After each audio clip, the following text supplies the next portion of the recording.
Hello everyone, today we are going to start questions. Okay, earlier we studied about the discount, concept number discount. So today we are going to do questions based on discount. Okay,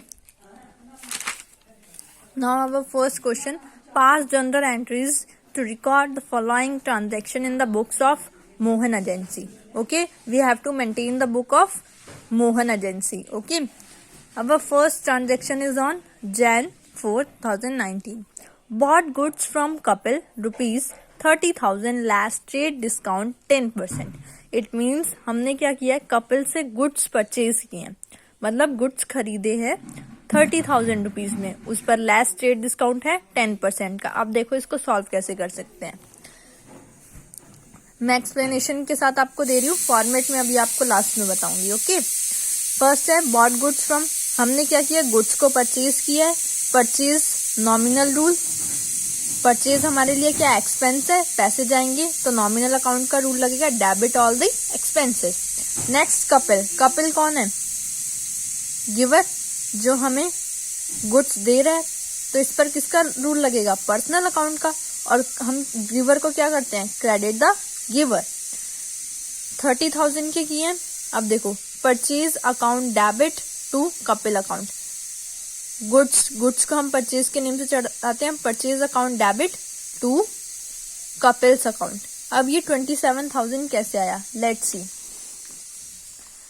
इसमें goods की cost है 30,000. 30,000 पर अगर हम 10% का trade discount लगाएंगे तो आ जाएगा हमारा 3,000. Trade discount minus 3,000. जब भी हम माइनस करते हैं तो हम ये ब्रैकेट का साइन लगाते हैं अकाउंटेंसी में. 30,000 माइनस 3,000 27,000. और इधर हमारी एंट्री का ये purchase account debit 27,000 to Kapil's account 27,000. अब इसको अगर हम फॉर्मेट में लिखते हैं तो हम पहली ट्रांजेक्शन कैसे चढ़ाएंगे, Jan 4 की थी 2019 की ये transaction. Jan 4 purchase account to Kapil's account 27,000. और ये जो नरेशन लिखते हैं इसमें बीइंग लगाना है आपको, बस सिंपल लिख देना, goods purchase from Kapil for rupees 30,000 at the trade discount of 10%. Same जो क्वेश्चन में लिखा है वही लिखना है. नेक्स्ट ट्रांजेक्शन पे आते हैं. नेक्स्ट हमारी है return goods to Kapil of list price 5,000.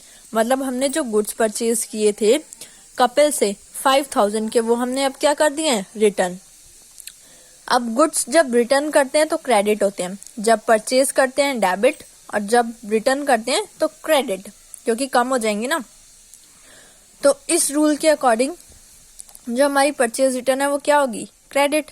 और कपिल क्या है, human being, personal account rule लगेगा डेबिट द रिसीवर, क्योंकि रिसीवर है, गुड्स ले रहा है, तो पर्सनल अकाउंट के अकॉर्डिंग डेबिट.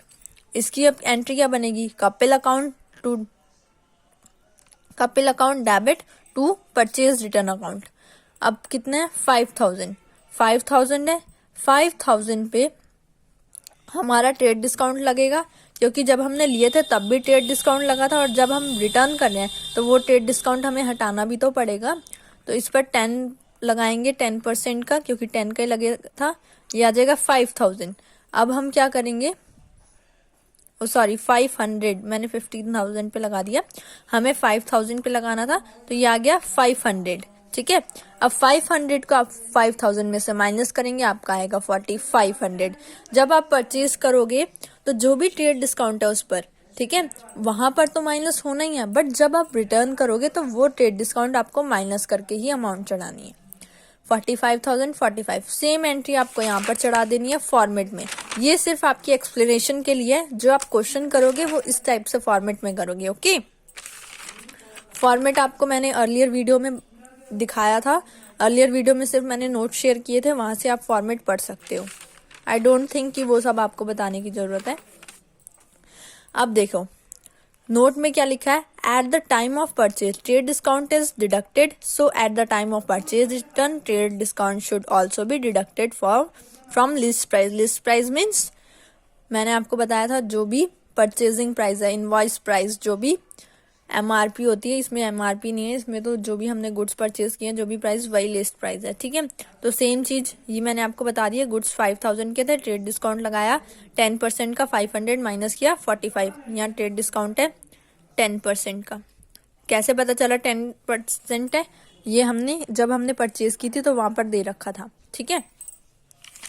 अब नेक्स्ट आते हैं थर्ड एंट्री। इसकी थर्ड एंट्री है paid cash to Kapil under 2% cash discount for paying within a fix period. हमने क्या किया है, उसको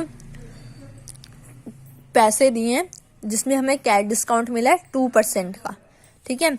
अब कैश क्या है? एसेट, रियल अकाउंट का रूल लगेगा। क्रेडिट व्हाट गोज आउट, पैसे जा रहे हैं हमारे पास से, एसेट जा रहा है तो क्रेडिट, ठीक है, रियल अकाउंट का रूल है। कपिल ह्यूमन बीइंग है जिस पर पर्सनल का रूल लगेगा, पर्सन है। डेबिट द रिसीवर, क्योंकि कपिल को पैसे मिल रहे हैं तो रिसीवर है वो।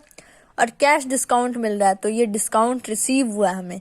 कल मैंने बताया था जब डिस्काउंट रिसीव होता है तो हम वो क्या होता है, हमारा नॉमिनल अकाउंट का रूल होता है और हमारे लिए इनकम होती है क्योंकि हमें कम पैसे देने हैं।